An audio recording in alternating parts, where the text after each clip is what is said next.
नमस्ते सदावत्सले मातृभूमे। पाकिस्तान पाकिस्तान में 7 लोगों की मृत्यु हो गई और पाक रेंजर्स को लगाना पड़ा। लाहौर और कराची जैसे शहरों को चारों ओर से बंधक बना लिया गया था, उनको रोकना पड़ा। अब वहां सेना ने यह डिक्लेयर किया है कि रास्ते खोल दिए गए हैं और अब वहां आने जाने की व्यवस्था है, लोग आ जा सकते हैं। और पाकिस्तान रमजान के महीने में, जो ये रमादान चल रहा है, रमादान के महीने में पाकिस्तान में ये चल रहा है, बहुत खतरनाक कुछ चल रहा है। और ये दंगे आपको पता है कैसे हैं? ये इस्लामिक दंगे हैं। वर्ल्ड भर के न्यूज़पेपर्स ने इसको इस्लामिक दंगों का नाम दिया है, कहा है कि ये इस्लामिक दंगे हैं। आप सोच सकते हैं कि रमजान के महीने में इस्लामिक दंगे पाकिस्तान में, जो पाकिस्तान अपने को कहता है कि पहला इस्लामिक रिपब्लिक ऑफ पाकिस्तान संसार का, एक पाकिस्तान ऐसा कंट्री है जो इस्लामिक रिपब्लिक कंट्री है, पहला कंट्री। क्यों? क्योंकि बाकी जो मुस्लिम कंट्री हैं वो मोस्टली राजशाही है, डेमोक्रेसी नहीं है, रिपब्लिक नहीं है। रिपब्लिक का मतलब होता है कि ऐसा राज्य जिसका कोई बादशाह ना हो, जिसका आनुषंगिक कोई कार्य ना हो, जो चुनी हुई सरकार बैठे और चुने हुए लोग बैठे। उसका कारण भी है क्योंकि ये हिंदुस्तान के मुसलमानों के द्वारा बनाया गया एक देश है और हिंदुस्तान एक डेमोक्रेटिक कंट्री है। डेमोक्रेटिक कंट्री होने के नाते अब बादशाह नहीं रहा, कोई सुल्तान नहीं है। हालांकि जिन्ना ने अपने आप को सुल्तान घोषित करने का बहुत प्रयास किया था और यहाँ तक कहा था कि अंग्रेजों ने सत्ता हमसे ली थी। हमसे मतलब उनके वो पूर्वज, उन पूर्वज जिन्होंने उनकी माताओं बहनों के साथ गलत करके उनकी उत्पत्ति की थी। आक्रांताओं की बात कर रहे हैं। वो आक्रांताओं को अपना पूर्वज मानते हैं और तो कहते हैं कि जो आक्रांताओं के शासन से आपने सत्ता ली थी वो सत्ता हमें वापस देनी चाहिए। आक्रांताओं की जो औलादें हैं यहाँ इस क्षेत्र में, उनको मिलनी चाहिए। दुर्भाग्य से वो ऐसा नहीं कर पाया। पाकिस्तान अलग टुकड़ा लेकर उसको लगा कि पाकिस्तान में बैठेगा तो पाकिस्तान से हिंदुस्तान में हमला करके वो पूरा इस्लामिक रिपब्लिक ऑफ पाकिस्तान या बादशाहत कायम कर देगा। दुर्भाग्य से ये कॉन्सेप्ट पाकिस्तान को दे गया, इस्लामिक कॉन्सेप्ट पाकिस्तान को दे गया, ना कि डेमोक्रेटिक रिपब्लिक दे गया। अब चूंकि इस्लामिक कॉन्सेप्ट दे गया तो वो होना ही है जो 1500 वर्षों से खाड़ी में चल रहा है। क्या चल रहा है 1500 वर्षों से खाड़ी में? 1500 वर्षों से खाड़ी में इस्लामिक युद्ध चल रहा है। वहां खाड़ी में कोई हिंदू नहीं है, खाड़ी में किसी क्रिश्चियन के साथ नहीं चल रहा, खाड़ी में किसी यहूदी के साथ नहीं चल रहा है। यहूदी का अगर चल भी रहा है तो वो फिलिस्तीन में चल रहा है, लेकिन कहीं और नहीं चल रहा। फिर सीरिया में किस बात का युद्ध है, फिर इराक में किस बात का युद्ध है, फिर ईरान में किस बात का, लीबिया, लेबनान, मिस्र, इनमें क्या है अंदर आखिर? कौन है ये बोको हरम वाले, कौन है ये आईएसआईएस वाले? तो वो जो 1500 वर्षों से वहां चल रहा है, परंपरागत रूप से चल रहा है, मोहम्मद के रहते हुए, मोहम्मद के जाने के बाद भी जो युद्ध चल रहा है, उस युद्ध की परंपरा को अगर आप वहां अपने पूर्वजों को देखेंगे तो वो कैसे रोक सकते हैं? वो कैसे रोक सकता है? वो तो होना ही है। जब आपकी बेसिक इंस्ट्रूमेंटैलिटी, बेसिक कॉन्सेप्ट गलत हो गया हो तो बहुत दिनों तक नहीं रोका जा सकता। तो जब हिंदुस्तान के हिंदुओं ने इस्लाम स्वीकार किया और इस्लाम स्वीकार करने के बाद उनका रास्ता अपनाने का प्रयास किया, तो रास्ता तो वही है।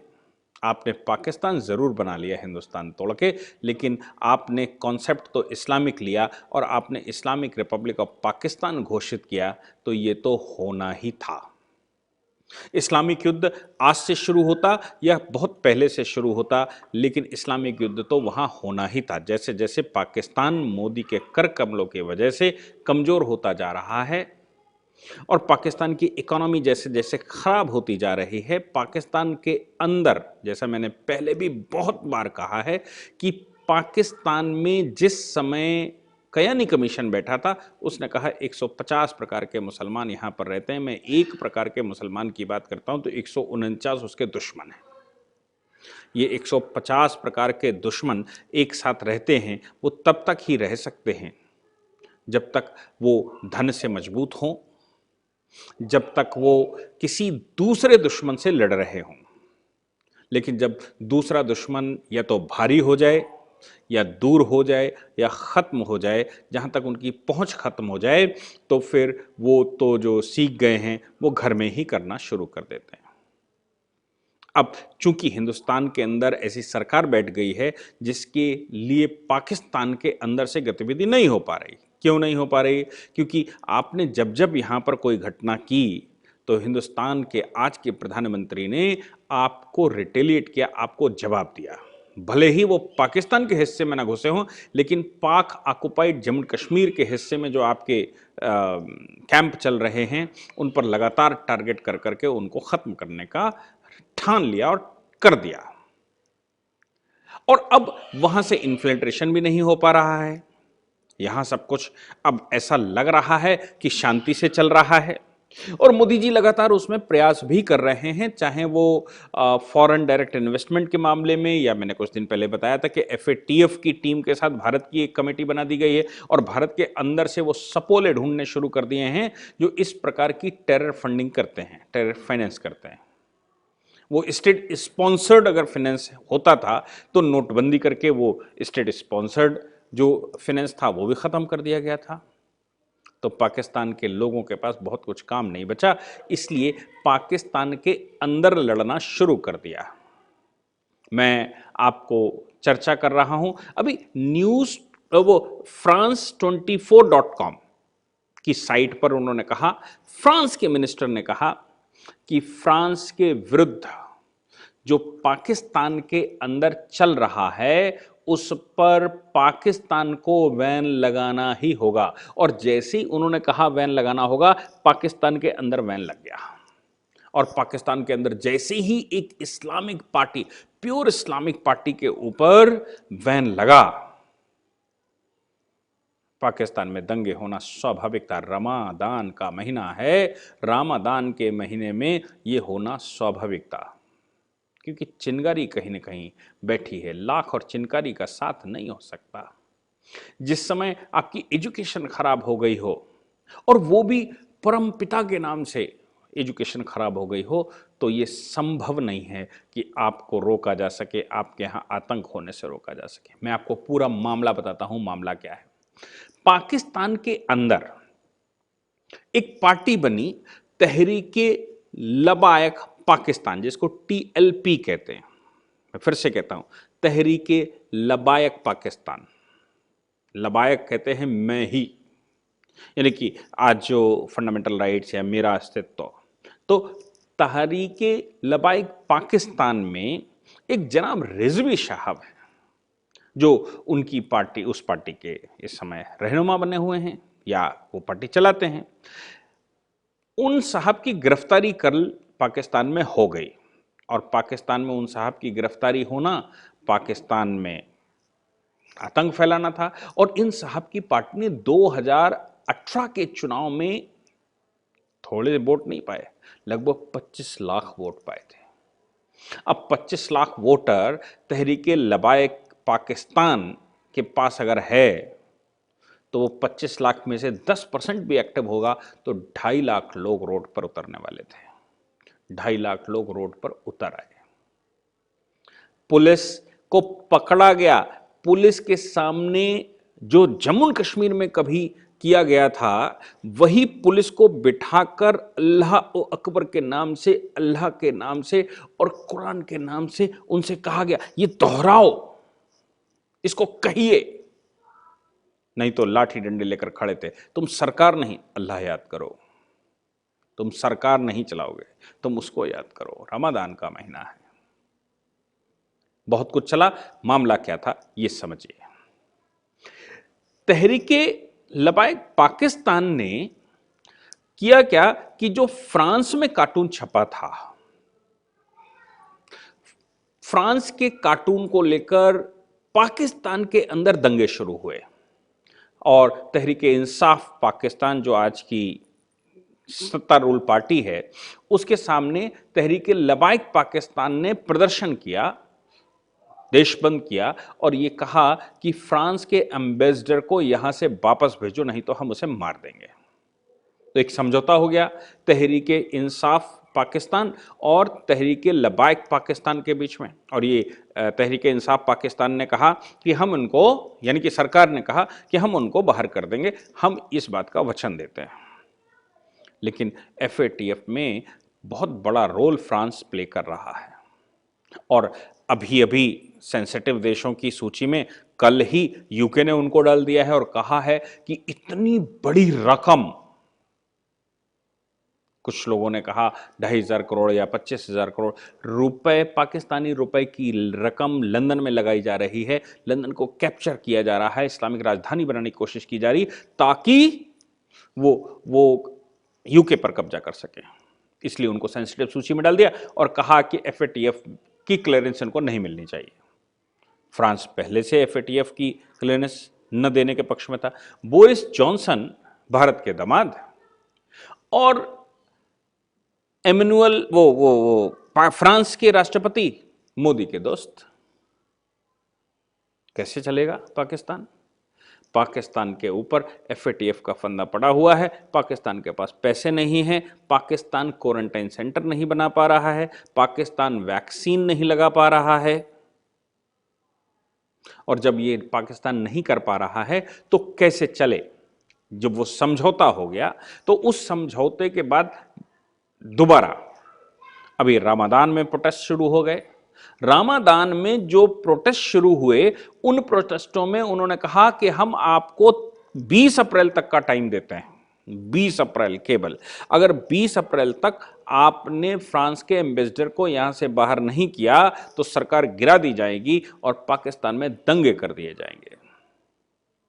पाकिस्तान की यह खबर फ्रांस पहुंची तो फ्रांस ने पाकिस्तान से कहा कि अगर आप हमारे एम्बेसडर को निकालने का प्रयास भी करेंगे या सोचेंगे भी तो गंभीर परिणाम पाकिस्तान को भुगतना पड़ेगा। शासक होने की एक नीति सबसे इंपॉर्टेंट होती है कि वो जनता को खिलाए क्या, और जनता तो इस्लामिक है, उसको खाने पीने की चिंता नहीं, उसको तलवार की चिंता है, उसको सरकार से कोई लेना देना नहीं। भोजन भी वो छीन कर खाने वाले लोग हैं, लूट कर खाने वाले लोग हैं। ऐसी परिस्थिति में कैसे चलेगा? तो उनके चीफ को पाकिस्तान सरकार ने गिरफ्तार कर लिया, तहरीक लबाइक पाकिस्तान के चीफ को। और जब उसको गिरफ्तार कर लिया और वो उसकी खबर उड़ी तो वो खबर जंगल की आग की तरह थी। 25 लाख वोटर वो 2018 में पा चुके थे, यानी कि पाकिस्तान के अंदर दंगे होना स्वाभाविक थे। 25 लाख लोग रोडों पर उतर आए। उन्होंने कराची और लाहौर, यही दो शहर हैं पाकिस्तान में जो बहुत इंपॉर्टेंट हैं, कराची और लाहौर दोनों को घेर कर खड़े हो गए। पुलिस को ह्यूमिलिएट किया गया, आंसू गैस के गोले छोड़े गए, बर्फ पानी डाला गया, लेकिन उनके ऊपर कोई प्रभाव नहीं पड़ा। उन्होंने पुलिस को ही उल्टा कैद कर लिया। और पुलिस को कैद करना तो ये आर्मी का पुराना काम है। कराची आप देख ही रहे थे क्या चल रहा था, लाहौर जो बचा हुआ था, लाहौर में क्या हुआ। ऐसी परिस्थिति में वहां के इंटीरियर मिनिस्टर को यह कहना पड़ा कि अब हम पाकिस्तान में इस इस्लामिक पार्टी को टोटल बैन करते हैं। आज उन्होंने अभी कुछ समय पहले ही तहरीक लबाइक पाकिस्तान, जो कि पहली इस तरह की अपने तरह की इस्लामिक पार्टी है, और तहरीक लबाइक पाकिस्तान एक ऑफिशियली चैनल चलाते हैं जो सिर्फ इस्लाम बजाता है, कुछ नहीं बजाता, और वो केवल इस्लाम बजाते हैं। इसी आधार पर वो फेम में आ गए और पार्टी खड़ी कर ली और चल पड़े, क्योंकि वो सिर्फ कुछ बजाते ही नहीं थे, इस्लाम बजाते थे, और लोग बड़े प्रभावित उनसे हुए, उनको वोट भी उन्होंने डाला। परिणाम ये निकला कि जब इसको बैन किया गया अभी तो उससे पहले दंगे हो चुके थे, 7 लोग मर चुके थे। भारत से जो सिखों का दस्ता गया था वहां यात्रा करने के लिए, ऐसे सिख भी जो 3 घंटे की यात्रा है उनको 14 घंटे लगाने पड़े। बसें सेफ स्थान पर ले जानी पड़ी, और वहां जब दंगे थोड़े बहुत रास्ते खोल दिए अभी, तो फिर वो लोग निकले और स्थान पर पहुंचे। ये रमज़ान के महीने में पाकिस्तान से जो खबर आई, मुझे लगता है कि ये अच्छी है या खराब है मैं नहीं कह सकता, लेकिन फ्रांस में कार्टून छपा और पाकिस्तान में दंगे हुए। इस बात के दंगे कि फ्रांस से संबंध तोड़ लीजिए, फ्रांस के एम्बेसडर को मार दीजिए, उसको यहां से वापस भेज दीजिए, अदरवाइज सरकार गिरा देंगे। और सरकार गिरेगी तो क्या होगा? वहां सरकार गिरेगी तो इस्लामिक दंगे होने हैं, स्वाभाविक है। मैं फिर से कहता हूं, ये सब हिंदू हैं, बेसिकली ये हिंदुस्तान के प्रोडक्ट हैं। गलत सोबत और गलत रास्ता पकड़ने की वजह से वो खाड़ी के जो नियम, लड़ाई के नियम हैं, उनको अडॉप्ट कर चुके हैं और वो फंस चुके हैं। इनमें वो पाकिस्तानी व्यक्ति, वो मुसलमान जो कि आज भी जिसके मन में, दिल में हिंदू हृदय धड़कता है, वो बहुत परेशान है। किंतु मारकाट की राजनीति है, इसमें वो कहने के कुछ योग्य भी नहीं है। पाकिस्तान बहुत जल्दी टूटने वाला है, इसमें कोई शक नहीं। Thank you very much.